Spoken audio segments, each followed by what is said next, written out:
Hi, Peter with Warmboard. I'm here with the principal architect for Studio 528, Mike Tinsley. He's a local architect here in Santa Cruz County. Mike, how long have you been practicing architecture? I've been working in architecture for about 29 years. Experience goes from commercial to residential. I've been focusing on residential architecture for about 20 years. When homeowners come to you and they're thinking about doing a new project, new construction, or doing a remodel, what are the most common questions that they typically come to you with? Probably the most common questions are, how do we start? How does this whole process work, and what's the first step? Where do we begin? That's probably the most common question we get. I usually say, find your contractor. Ask around, friends, family, people that you know have gone through the process of a remodel or a new home. Ask them. If you're just driving down the road and there's a project going on and you see a job site sign and you've been watching it for a while and you like that project the way it looks, if it's a clean job site, that's a big tip.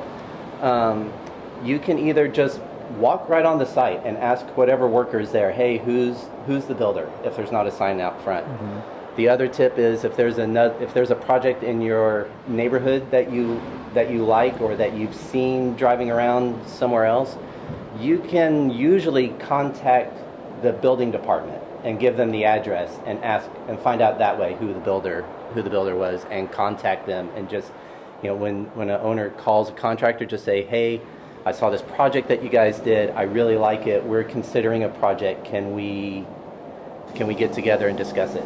And that's how it starts. Great. So even though you're going to be drawing the project, making sure that the builder is comfortable with what you're drawing, mm-hmm. and with the homeowner's vision, that's a very significant part of the decision process. It really is, because everybody looks at the drawings through a different lens. Mm-hmm. The architect tends to look at it from a design standpoint. The builder is considering, how am I going to build this? How am I going to put it together?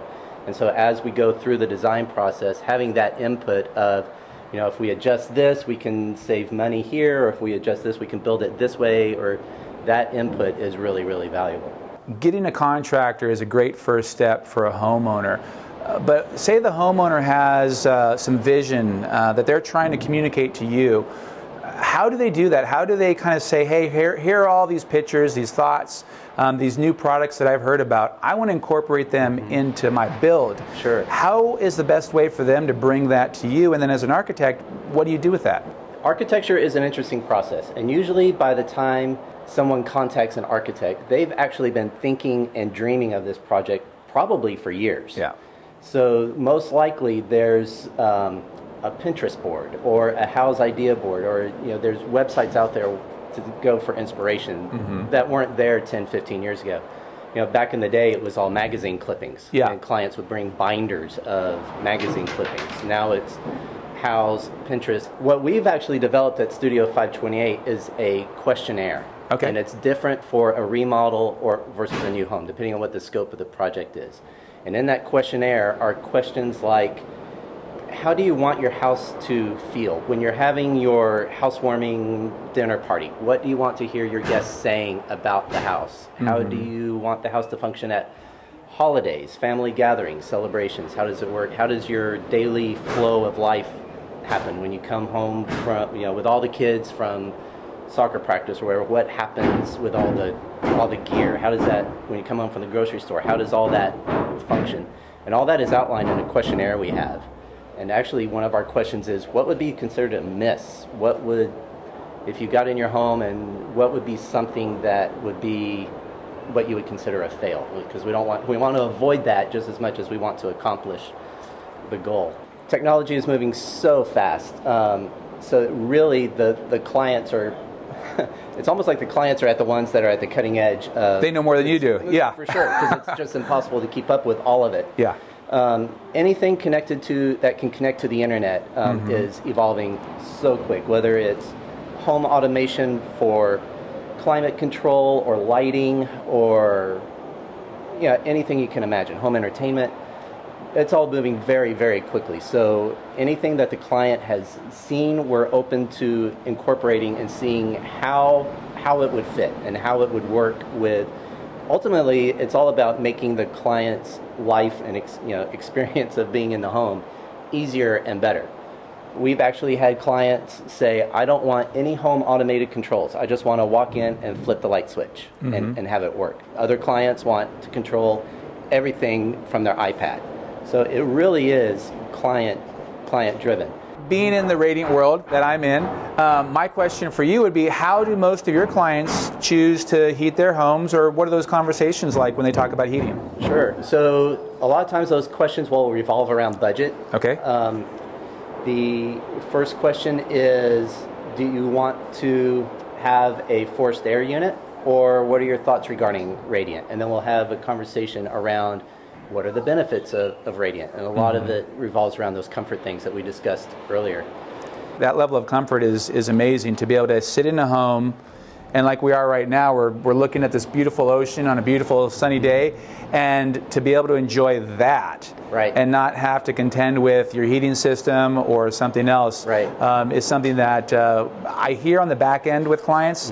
It's one of the top 3 things they love about their home, like that quiet, calm peace, right, and that absolute comfort. And it's something, yeah, exactly. And like you say, it's something you don't even notice until it's not there. Yeah. And it's like, oh, that's really nice. We've been asked, like, how do you describe comfort? And it's the lack of discomfort. And comfort can be many different things. Whether we've talked a little bit about the sound, and the air moving, and if there's allergies, if somebody is suffering from allergies in the house.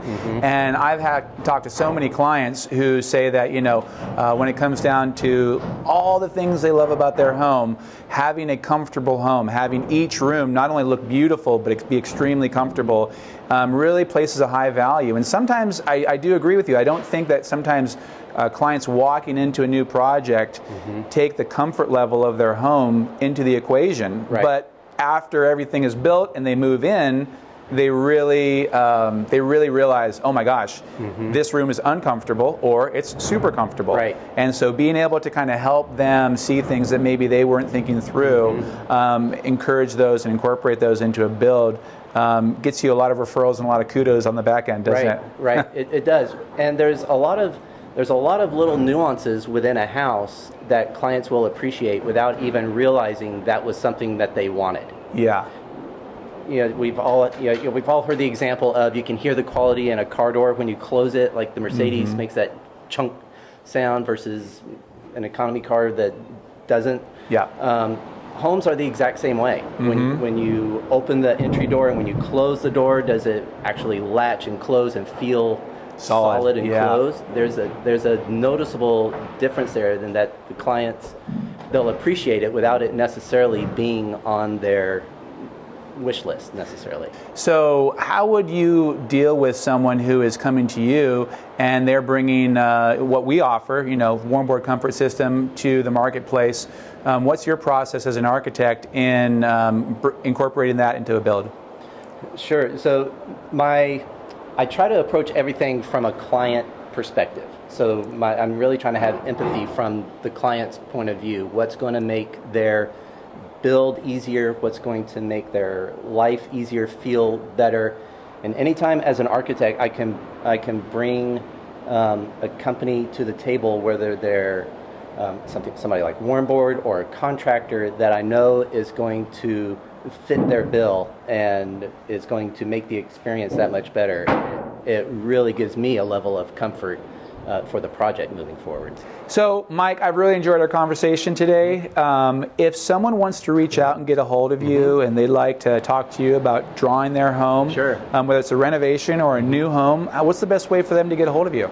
The best way to get a hold of us is on our website. It's studio528inc.com, and from there we can be reached.